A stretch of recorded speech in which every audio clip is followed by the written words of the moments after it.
Hello guys, स्वागत है आप सभी का आज के इस वीडियो सेशन में। बच्चों, पिछली क्लासेस में हमने आपको अबाव का सिद्धांत, पाउली का अपवर्जन नियम और हुन्स का मल्टीप्लिसिटी का जो सिद्धांत है पूरा आपको बताया।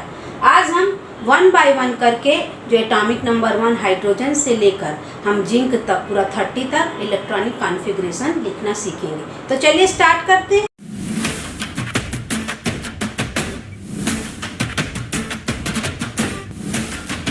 लिखेंगे तो हम कैसे लिखेंगे? फर्स्ट S1 हम जानते हैं कि इलेक्ट्रॉन कैसे भरते हैं, पहले S सब सेल में ना, फर्स्ट सेल की S सब सेल में एक हो गया। और जब हम इसका बनाएंगे, थोड़ा दूर में हम बनाते हैं तो देखिए इस तरीके से हम इसका चक्रण बनाएंगे। उसके बाद हाइड्रोजन के बाद आता है हीलियम। तो हीलियम में हम फर्स्ट S2 करेंगे, अक्री गैस है ये, है ना, इसका फुलफिल हो जाता है। और हम इसका चक्रण जब बनाएंगे तो इस तरीके से बनाएंगे। उसके बाद आता है हमारे पास लिथियम, फर्स्ट S2, उसके बाद फिर दूसरा सेल स्टार्ट हो जाएगा और इसका S में 1। और जब हम इसका बनाएंगे तो ये ऐसे हमारे पास बनेगा। उसके बाद ये 2S1 में ऐसा, ये हमारा फर्स्ट S था और ये हमारा 2S1। लिथियम के बाद बेरिलियम, बेरिलियम का कितना होता है? 4, फर्स्ट S2 2S2। तो जब हम इसको बनाएंगे तो ये पूरा हमारा ये 2 चक्रण क्वांटम संख्या जो होती है इस तरीके से। फिर बोरान बनाएंगे, इसका 5 होता है। तो जब हम इसको बनाएंगे तो फर्स्ट S2 2S2। अब जो दूसरा सेल है उसका P है ना, 2P1, 2Px में जाएगा। ये P में 3 होते हैं ऑर्बिटल्स। ये S था हमारा, फर्स्ट S के बाद 2S, उसके बाद एक P,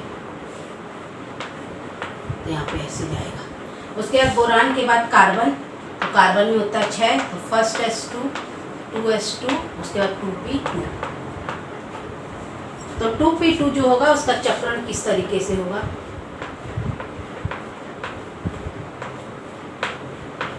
युग्मन पेयरिंग देखिए कैसे होता है। जब तक ये तीनों ऑर्बिटल नहीं भरते, जब तक इलेक्ट्रॉन पेयरिंग नहीं करते। 2 हो गया हमारा, 6 हो गया। उसके बाद नाइट्रोजन, नाइट्रोजन का होता है 7, फर्स्ट S2 2S2 2P3।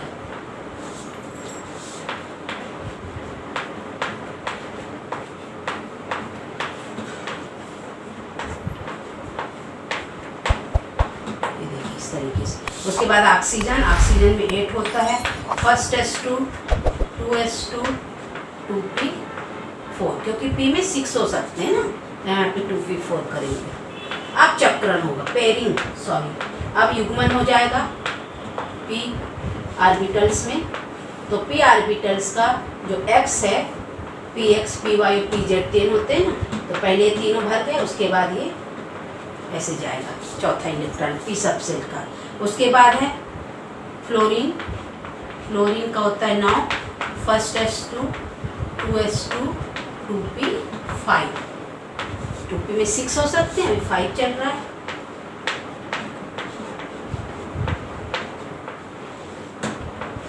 अब अगले Py में पहले हम ऐसे करें, उसके बाद ऐसे, अभी 5वां वाला इसमें चला गया। उसके बाद नियॉन, अक्री गैस 10 है ना, ये अक्री गैस है, पूरा सबसे इसका फुलफिल रहता है, इसीलिए अक्री गैस की श्रेणी में आता है 2P6, क्योंकि P में अधिकतम 6 इलेक्ट्रॉन रह सकते हैं।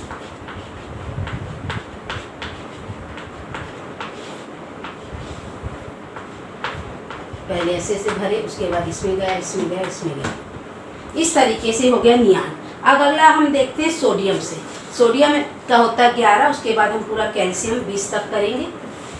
उसके बाद हम थर्ड वाला देखेंगे।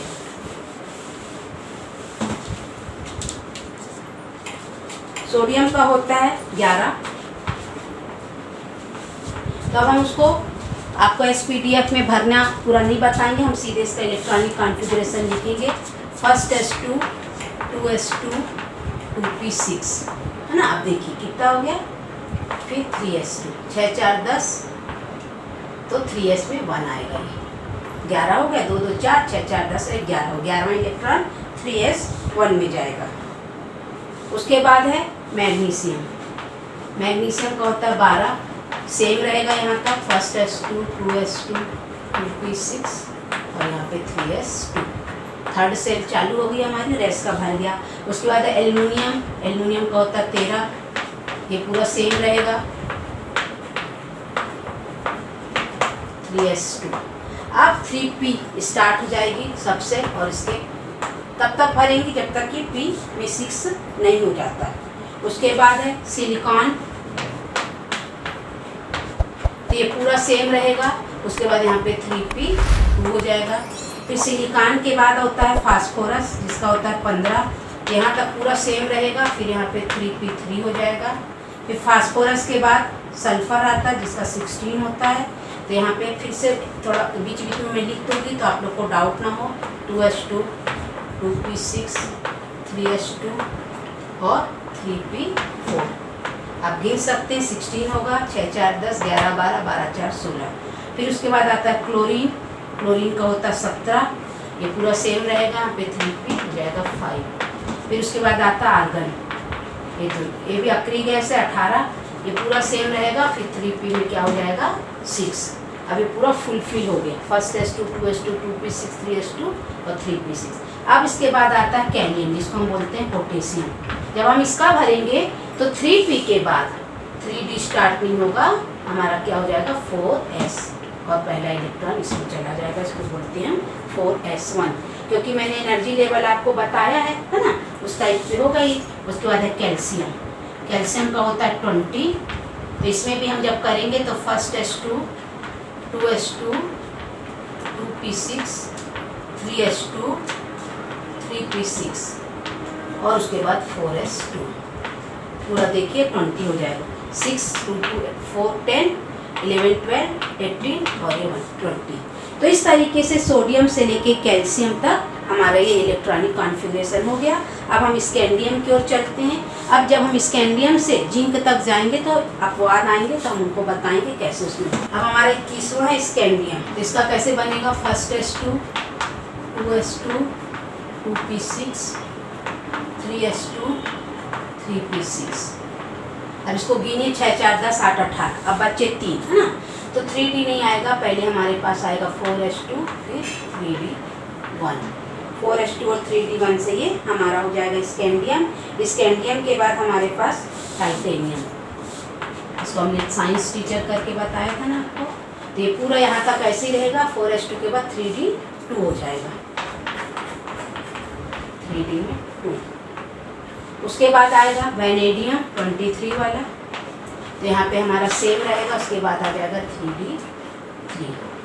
उसके बाद आता है क्रोमियम, तो क्रोमियम ध्यान से देखिएगा, क्रोमियम एक्सेप्शंस है ना, अपवाद है ये, तो हम इसको पूरा लिखेंगे। फर्स्ट s2 2s2 के बाद 2p6, उसके बाद 3s2 3p6, अब 4s2 और 3d4। तो ये रॉन्ग है, ये हो जाएगा हमारा 4s1 और 3d5। ऐसा क्यों? हम जानते हैं जो डी सबसेलस के जो ऑर्बिटल्स हैं इसमें 5 होते हैं ऐसे, तो हमने ऐसे ऐसे किया। अगर हम 4 लेते हैं तब, और हमारे पास s जो है 4s उसमें 2 है, तो स्टेबिलिटी के लिए वाला जो इलेक्ट्रॉन है वो यहाँ चला जाएगा, तो ये ज़्यादा स्टेबल हो जाएंगे। एक पूरा भरा कक्षक जिसको ऑर्बिटल बोलेंगे, और इसमें 5 में एक जो ऑर्बिटल है वो पूरा भरा हुआ नहीं है, खाली पड़ा है। तो आधे भरे ऑर्बिटल्स, पूरे भरे और आधे भरे ऑर्बिटल से ज़्यादा स्टेबल होते हैं, तो s भी आधा हो जाएगा और d भी पूरे आधे आधे भर जाएंगे, तो ज़्यादा स्टेबल होगा। इसीलिए हम इसको क्या करेंगे, यहाँ पे 4s1 करेंगे और 3d को 5 करेंगे। परीक्षा में क्रोमियम पूछ लेता है, तो आप लोग इसको ध्यान दीजिएगा। क्रोमियम के बाद हमारे पास आता है मैग्नीज Mn, ये होता है 25। तो यहाँ तक पूरा सेम रहेगा। अब हमारे यहाँ पे 4s2 हो जाएगा, है ना, इसको हम पूरा करेंगे तो यहाँ पे हमारे पास ये 4s2 और 3d5 हो जाएगा। इसको हम लिखेंगे 4s2 और 3d5, क्योंकि ये फुलफिल है और इलेक्ट्रॉन का जो एनर्जी लेवल है d से s का कम होता है, तो जो अगला इलेक्ट्रॉन आएगा जिसको हम बोलेंगे 25वां इलेक्ट्रॉन, वो इसमें जाके फुलफिल होगा s में। और ये ऐसे समझ लीजिए बना दिए हम, तो यहाँ पे चला गया। मैग्नीज के बाद आता है फेरस का 26 होता है, तो यहाँ तक पूरा सेम रहेगा 4s2 तक। उसके बाद 3d6, अब मतलब यहाँ से पेयरिंग होना चालू हो जाएगा युग्मन।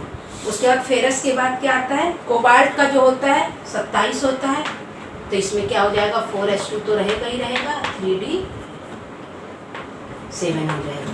कोबाल्ट के बाद निकिल 28, तो यहाँ भी 4s2, उसके बाद 3d8। अब अगला हमारे पास आता है कॉपर 29। यह भी ध्यान से देखिएगा, इसको मैं पूरा लिखूंगी। First s2, 2s2, 2p6, 3s2, 3p6, उसके बाद 4s, उसके बाद 3d। ठीक है, तो देखिए यहाँ पे 3d में 9 और 4s2 में 2, अगर हम कर दें इसके अकॉर्डिंग तो इट्स रॉन्ग। यहाँ पे भी सेम प्रोसीजर होगी। यहाँ पे जो s वाला होगा ऐसे रहेगा, और d वाला हमारा जो 5 होते हैं पहले ऐसे ऐसे हुए, उसके बाद यहाँ गया, यहाँ यहाँ यहाँ, ठीक है, 9 है ऐसा। तो इसमें क्या होगा, ये अनस्टेबल होगा तो इसका एक इलेक्ट्रॉन यहाँ चला जाएगा और ये हो जाएगा 4s1 3d। मोर स्टेबिलिटी के लिए अब गिनिए इसको, 6 4 10, 10 8 18 19 और 10 29। तो ये जो हमारा क्रोमियम है और ये कॉपर परीक्षा में बहुत पूछता है, ये एक्सेप्शंस हैं और इसे मोर स्टेबिलिटी के लिए, स्थिरता के लिए ऐसा इसमें होता है। अब इसके बाद आखिरी हमारा इसमें इस श्रेणी का जिंक। तो जिंक का होता है 30, तो यहाँ पे जो ये था यहाँ पे हमारा ये 4s2 हो जाएगा और ये बहुत स्टेबल होता है क्योंकि यहाँ पे देखिए भरा हुआ है, 3d10 हो गया, 3p का पूरा 4s2 हो गया। तो इस तरीके से जिंक तक हो गया। मान लीजिए अब गैलियम का अगर हमको करना है तो गैलियम के लिए हमारे पास क्या आ जाता है, 4s के बाद 3d, उसके बाद 3d के बाद 4p आएगा, तो हमारे पास 4p में 1 इलेक्ट्रॉन हो जाएंगे। जब हम यहाँ पे गैलियम की बात करेंगे, जो गैलियम होता है उसका परमाणु क्रमांक होता है 31। तो इस तरीके से हम कर लेंगे। मैं एक दो अपवाद आपको बता देती हूँ, जैसे पैलेडियम के बारे में आपको, और एक दो और कि वो कैसे होते हैं, उनके परमाणु क्रमांक के आधार पर कैसे होता है। अब हम लिखते हैं पैलेडियम जिसका परमाणु क्रमांक है 46, तो हम इसको कैसे करेंगे। तो जो इसका परमाणु क्रमांक 46 है तो ये first s2, 2s2, 2p6, 3s2, 3p6, 4s2, 3d10, 4p6। 4p के बाद हमारे पास इसमें 5s2, 4p। देखिए school school, public school, public school, DPS Delhi public school, Delhi public school, फिर 4 दिल्ली पब्लिक स्कूल, ऐसा कर लेते हैं है ना। ये 5s है, फिर 4d है, यहाँ पे 4p तो हमारा 5p हो जाएगा, और हमारा s है 4s तो हम यहाँ पे 5s कर 5s हो चुका 6s करेंगे। f हमारे पास 4f होगा, d हमारे 4d, अब यहाँ पे हमारे पास 5d आएगा। इसका p हमारे पास 4p, 5p, अब ये 6p होगा, और s क्या होगा हमारे पास 6s के बाद यहाँ पे 7s होगा, और हम इलेक्ट्रॉन भर देते हैं। तो 3d में मान लीजिए हम 10 भरे, हम बीच में गिनते भी जाएंगे, p में 6 भरे, s में 2 भरे, और f में हमारे पास अधिकतम 14 हो सकता है। पहले हम गिन के देख लेते हैं ये हमारे पास कहाँ तक जाएगा ये, है ना। पूरा गिनने के बाद हमको पता चलेगा 46 कहाँ हो रहा है। तो यहाँ पे 10 हो रहा है, ये 20 हो रहा है, 20 के बाद 30 हो रहा है, 30 के बाद ये 38 हो रहा है, 38 10 48, इतना हमारे पास लंबाई आएगा ही नहीं क्योंकि हम 46 की बात कर रहे हैं, और यहाँ पे भी हमारा ज़्यादा हो रहा है तो हम यहाँ पे 8 करेंगे अगर, तो कितना हो रहा है देखिए 10 10 20 10 30 30, और पूरा हमारे पास 46 हो रहा है। यहाँ पे जो अपवाद है बच्चों, इसमें क्या होता है, ये जो 5s है तो s के 2 इलेक्ट्रॉन निकल कर d में चले जाते हैं, ये हट जाता है, और यहाँ पे हो जाता है 4d10 स्थिरता के लिए। और जब हम इसका इलेक्ट्रॉनिक कॉन्फ़िगरेशन लिखते हैं तो 2 8 18 18, गिन के देख लीजिए 36 और 10 46 ना 46। और जो ये वाला पहले हमने बनाया था तो ये था 2 8 18, और यहाँ पे था 16 और 2, इस तरीके से था। तो ये हमारा क्या हो रहा था, स्टेबल नहीं था, और हम जानते हैं इस तरीके से लिखने पे स्टेबल होगा। तो जो 5s था, इसके दोनों इलेक्ट्रॉन निकल के d में चले जाएंगे, और d जो है हमारे पास 5 ऑर्बिटल्स वाला होता है, तो पूरे के पूरे इसके इलेक्ट्रॉन्स फुलफिल हो जाएंगे, तो ये मोर स्टेबल हो जाएगा। इसीलिए 5s से दोनों इलेक्ट्रॉन चले जाते हैं। इसी तरीके से ऑरम, अर्जेंटम, वो सब में भी अपवाद होते हैं, उनके परमाणु क्रमांक के आधार पर भी आप कर सकते हैं। तो जब भी स्टेबिलिटी की बात आए और बहुत सारे जब आपको बड़े बड़े परमाणु क्रमांक को लिखना पड़े, तो आप ऐसे ही लिखेंगे, स्कूल, पब्लिक स्कूल, आप पहले लिख लेंगे कोड उसका, आराम से ऐसे लिख सकते हैं आप, school, public school, DPS public school, फिर TPS पब्लिक स्कूल, हाँ दिल्ली पब्लिक स्कूल, उसके बाद 4 दिल्ली पब्लिक स्कूल, और फिर आप first S, 2S, 3S, 4S, 5S, 6S, फिर 7S, ऐसे करके, फिर P में 2P, 3P, उसके बाद ये हमारे पास 4P, फिर 5P ना, फिर 6P, ऐसे करके लिख के आप इलेक्ट्रॉन भरते जाइए और जो परमाणु क्रमांक के गिनते जाइए। अगर इस तरीके का कुछ आता है अपवाद, तो आप ध्यान दीजिएगा कि स्टेबिलिटी के लिए कैसे कैसे हम कर सकते हैं। किसमें अगर यहाँ पे 9 रहता तो 5s, मतलब अगर हम 40 पैलेडियम के बाद के परमाणु क्रमांक की बात करें 47 की, तो फिर यहाँ पे 5s हमारे पास समझ में आएगा। 47 वाला अगर हम देखेंगे तो ऐसा हो जाएगा, ये 46 वाला है। तो इस तरीके से आप किसी भी परमाणु का इलेक्ट्रॉनिक कॉन्फ़िगरेशन, ये तीनों रूल जो रूल है हमारे पास, पाउली का सिद्धांत, हुंड का और आपबाउ के n+ रूल से हम कर सकते हैं, और चक्रण से हम पूरा जान सकते हैं, उनका पूरी व्यवस्था पूरे अच्छे से हम कर सकते हैं। आपको अगर इस वीडियो में कोई डाउट हो तो कमेंट बॉक्स में कमेंट करके पूछिएगा। मेरे चैनल से जुड़े रहिए, मेरे वीडियो से जुड़े रहिए, और मेरे चैनल को लाइक, शेयर एंड सब्सक्राइब करिए, और बेल आइकन को प्रेस करना मत भूलिएगा, ताकि मेरे वीडियो के नोटिफिकेशंस आपको तुरंत मिलते हैं अगली क्लास में। तब तक के लिए बाय बाय।